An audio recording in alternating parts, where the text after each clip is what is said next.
Welcome है आप सभी का। आप जुड़े हैं एज इकोनॉमिक्स के साथ। आज हम चर्चा करेंगे पंचवर्षीय योजनाओं के बारे में। तो चलिए शुरू करते हैं। जैसा कि हम जानते हैं, भारत में पंचवर्षीय योजनाओं की शुरुआत जवाहरलाल नेहरू जी के टाइम से हुई थी। 1951 से अब तक यानी कि 2017 तक 12 पंचवर्षीय योजनाएं ख़त्म हो चुकी हैं। हालांकि एनडीए सरकार ने अब ये पंचवर्षीय योजनाओं के सिस्टम को ख़त्म कर दिया है।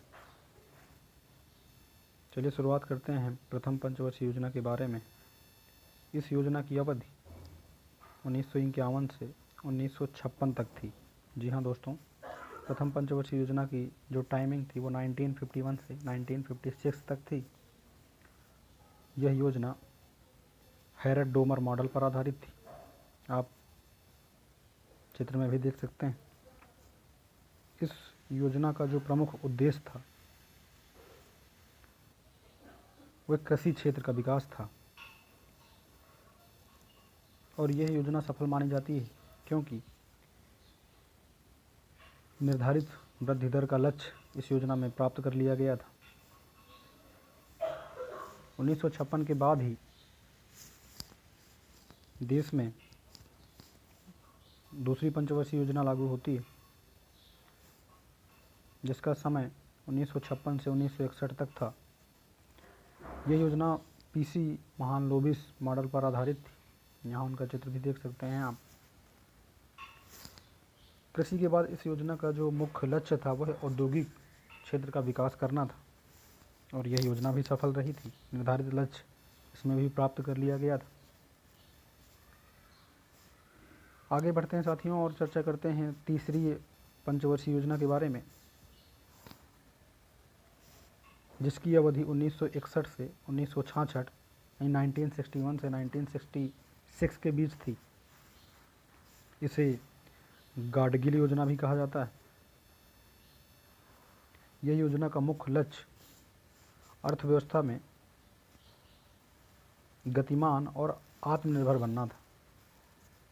चीन के युद्ध के कारण यह योजना फेल हो गई थी।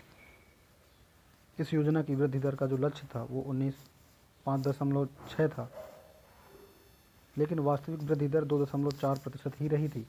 इसलिए इस योजना को फेल कहा जाता है और इसका जो प्रमुख कारण था वो 1962 में भारत चीन युद्ध और 1965 में भारत पाक युद्ध के कारण इस योजना पर बुरे प्रभाव देखे गए थे और इन युद्धों के ही कारण तीसरी पंचवर्षीय योजना के बाद योजना अवकाश का समय आता है, जो 1966 से 1969 तक था। जी हाँ साथियों, 1966 से 1969 तक योजना अवकाश का समय था हमारे देश में।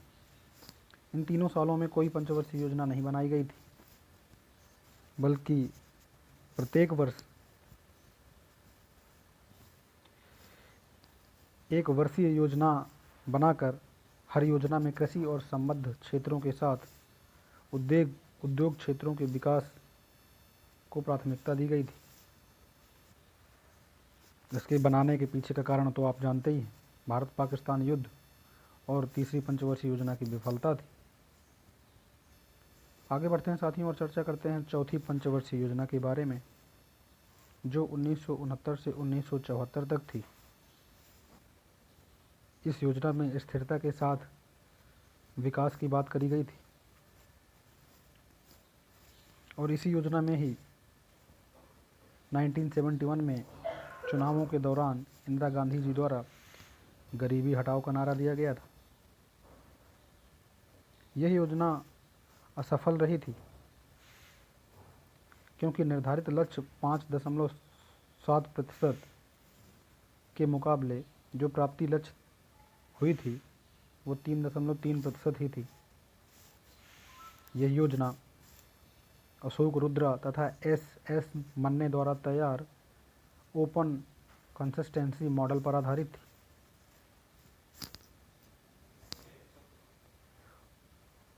और इसके बाद चूँकि यह योजना एक वर्ष पहले ही समाप्त कर दी गई थी, तो रोलिंग प्लान की चर्चा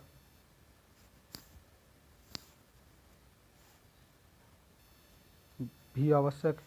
लेकिन उसके पहले पंचवर्षीय योजना छठवीं की बात करते हैं। इस योजना की अवधि 1974 से 1979 तक थी और इस योजना का जो ड्राफ्ट है वो डीपी धर जी द्वारा तैयार किया गया था। यहाँ पर उनका चित्र भी आप देख सकते हैं। इस योजना में कृषि को सर्वोच्च प्राथमिकता दी गई थी और जो इस योजना का वृद्धि दर निर्धारित किया गया था वो 4.4% 4.4% के मुकाबले 4.8% की वृद्धि दर हासिल की गई थी।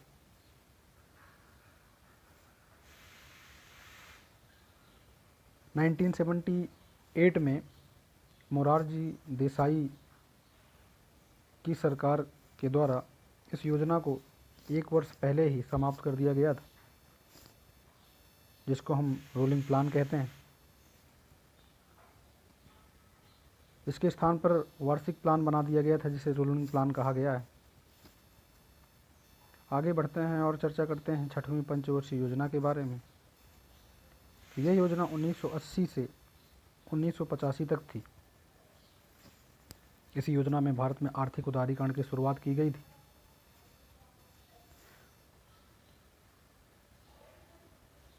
छठवीं पंचवर्षीय योजना में ही फैमिली प्लानिंग की शुरुआत एवं नाबार्ड बैंक की स्थापना भी हुई थी। यह योजना बहुत सफल हुई थी। इसका विकास लक्ष्य 5.2% था, लेकिन इसमें 5.7% की वृद्धि दर हासिल की गई थी। इसके पश्चात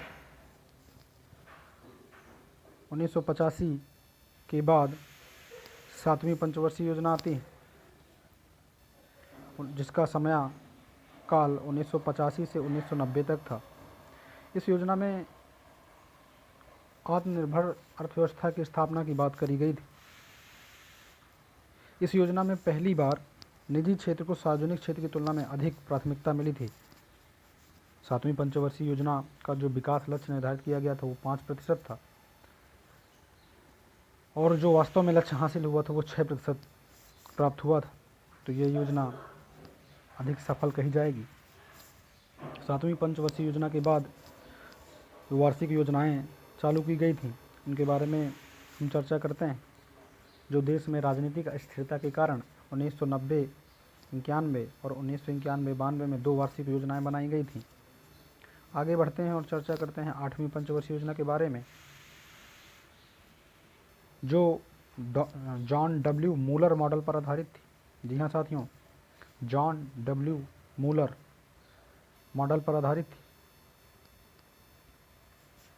इस योजना की अवधि 1992 से 97 तक थी। इस योजना में मानव संसाधन विकास, रोजगार, शिक्षा, सार्वजनिक स्वास्थ्य को सर्वोच्च प्राथमिकता दी गई थी और इसी योजना में नरसिम्हन राव सरकार द्वारा नई आर्थिक नीति को मंजूरी दी गई थी। तो ये एक महत्वपूर्ण बिंदु हो सकता है। और इसी योजना में एलपीजी मॉडल अर्थात उदारीकरण, निजीकरण और वैश्वीकरण की भी बात हुई थी।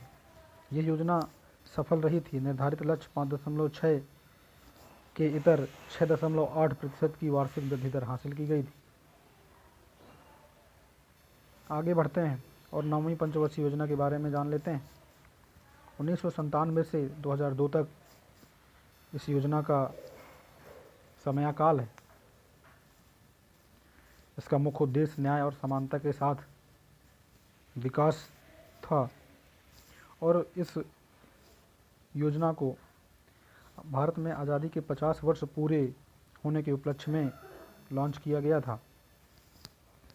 यह योजना अपने विकास लक्ष्य 7% की दर को प्राप्त करने में सफल नहीं रही थी और इसने केवल 5.6% की वृद्धि दर ही हासिल की थी। आगे बढ़ते हैं और बात करते हैं 10वीं पंचवर्षीय योजना के बारे में। इसकी अवधि 2002 से 2007 तक थी। जी हाँ साथियों, 2002 से 2007 तक की अवधि 10वीं पंचवर्षीय योजना की थी। इस योजना का लक्ष्य अगले 10 वर्षों में भारत की प्रति व्यक्ति आय को दुगना करना था। इसका उद्देश्य 2012 में गरीबी अनुपात को 15% तक कम करना था। इस योजना में 8% विकास दर हासिल करने का लक्ष्य रखा गया था, जो वास्तव में 7.2% तक ही प्राप्त किया जा सका। आगे बढ़ते हैं और चर्चा करते हैं 11वीं पंचवर्षीय योजना के बारे में। 2007 से 2012 तक का जो समय है वो 11वीं पंचवर्षीय योजना का था।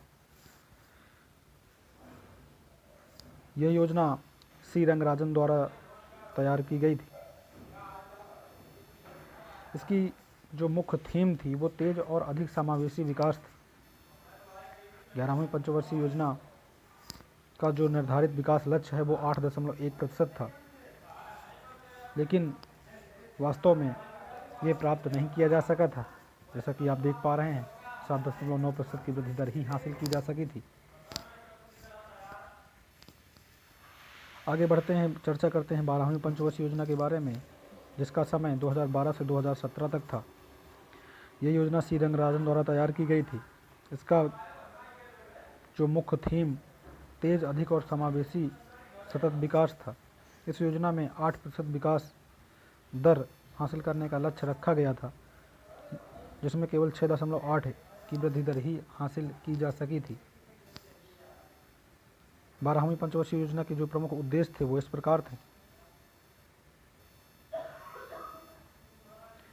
गैर कृषि क्षेत्र में 50 मिलियन नए काम के अवसर पैदा करना, 0 से 3 साल के बच्चों के बीच कुपोषण को कम करना, वर्ष 2017 तक सभी गांवों को बिजली उपलब्ध कराना, ग्रामीण आबादी के 50% जनसंख्या को उचित पेयजल की सुविधा उपलब्ध कराना, 1 साल 1 मिलियन हेक्टेयर क्षेत्र में पेड़ लगाकर हरियाली पैदा करना, देश के 90% परिवारों को बैंकिंग सेवाओं से जोड़ना।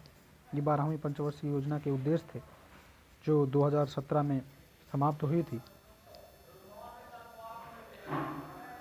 भारत में वर्तमान में मोदी सरकार ने पंचवर्षीय योजनाओं को 2017 से बंद कर दिया है। ये योजनाएं सोवियत रूस की नकल पर बनाई जा रही थी। पंचवर्षीय योजनाओं के माध्यम से देश की आर्थिक नियोजन प्रणाली को बंद कर दिया गया है। 12वीं पंचवर्षीय योजना भारत की अंतिम पंचवर्षीय योजना कही जाएगी। सारांश के तौर पर यह कहा जा सकता है कि भले ही भारत सरकार ने इन योजनाओं को बनाना बंद कर दिया हो, लेकिन भारत के आर्थिक विकास में इन पंचवर्षीय योजनाओं का अतुलनीय योगदान है। इन योजनाओं के माध्यम से ही भारत ने सीखा है कि कम संसाधनों की मदद से कैसे देश को विकास के रास्ते पर आगे लाया जा सकता है। तो दोस्तों, ये रही पंचवर्षीय योजनाओं से संबंधित कुछ महत्वपूर्ण तथ्य और जानकारियाँ। मुझे उम्मीद है कि इससे आपको ज़रूर कुछ ना कुछ लाभ अवश्य मिलेगा और आने वाली परीक्षाओं में इससे संबंधित कुछ तथ्य या जानकारी आपके काम अवश्य आएंगी। इसी तरह के वीडियो देखने के लिए जुड़े रहिए एजे इकोनॉमिक्स के साथ। धन्यवाद।